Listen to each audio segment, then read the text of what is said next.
Hello! Welcome back again sa ating vlog. And of course, if bago ka pa lang sa ating channel, please subscribe para na rin ma-help niyo po umangat ang aking channel. So, ito na yung mga ingredients sa ating ginisang manok with sari-saring gulay. Abay, napaka-healthy naman po talaga. At ang hilig ko rin po pala talaga ng gulay. So, ayan guys, So, ayan, pagpasensyaan nyo na guys at hindi ko talaga nakuna ng video ang naunang video dahil ang akala ko ay nag-record na. Yun pala hindi. Buti na lang napansin ko na hindi ko pala napindot.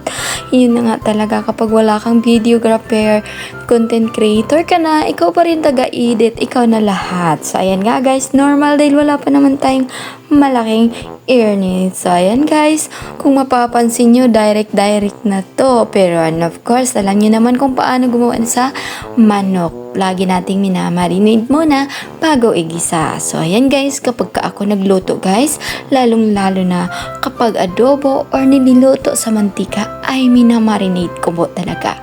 Kahit na fried chicken, ay minamarinate ko po kapag manok. Kasi alam naman natin na medyo malansaang manok. Or kapag pinapakaluan ko po muna. So, ayan guys, back to tayo sa ginisa natin. So, ayan guys, nilagay ko na yung mga gulay. Ang ganda nga naman talaga kapag colorful yung gulay. So, ayan, kailangan na nating i-mix.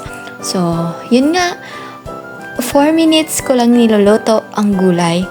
And then, nilagay ko na yung bell peppers. Ayan. And of course, para mabango at mas malasa ang ating niluluto na gulay.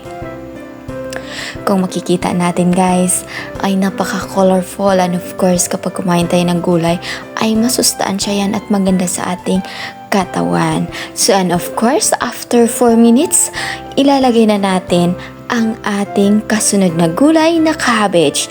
Ayoko kasi talaga guys na na-overcook ang gulay. So ayan, kaya saglitan lang talaga kasi ang pangit kapag na-overcook. So ayan, dahil manipis at madaling maluto ang cabbage, panghuli na lang talaga siya guys. Kapag malakas ang ating apoy, and of course 1 minute ko lang niluluto talaga. So ayan, ito na ang ating masarap na gulay. So ayan, and of course meron yung kasamang chicken. So mas masarap at mas malasa. And of course kayo na bahala kung anong gusto nyong panimpla. Ako, ginisa mix ang palagi kong ginigamit.